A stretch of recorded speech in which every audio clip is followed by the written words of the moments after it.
বন্ধুরা, আজ আমি তোমাদের সঙ্গে আরেকটা 15 মিনিটের ইজি রেসিপি শেয়ার করছি। এর মধ্যে ছিল শীতের সবজি, যা পছন্দ মতো তোমাদের সবই দিতে পারো।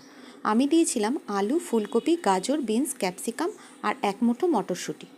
অল্প তেলে আমি সব সবজিগুলোকে খুব সুন্দর করে ভেজে নিয়েছিলাম। একটা কুচি করে রাখা টমেটোও দিয়েছিলাম, একটা কুচি করে রাখা পেঁয়াজও এর মধ্যে দিয়েছিলাম। আর পনিরটাকে আমি আলাদা করে আগেই ভেজে রেখেছিলাম। তারপরে ভাজা হয়ে গেলে সবজিগুলো আমি তার মধ্যে ভাজা পনিরটাকেও দিয়ে দিয়েছিলাম। তারপর আর কি কিছু রুটিন মশলা আমি এর মধ্যে দিয়ে দিয়েছিলাম। তার মধ্যে ছিল একটু কাশ্মীরি লঙ্কার গুঁড়ো, একটু জিরের গুঁড়ো, একটু ধনের গুঁড়ো আর একটু গোলমরিচ গুঁড়ো। আর আমি চিনির বদলে দিয়েছিলাম একটু জাগারি পাউডার। তারপর 1 কাপ বড় কাপের গরম জল আমি এর মধ্যে দিয়ে দিয়েছিলাম।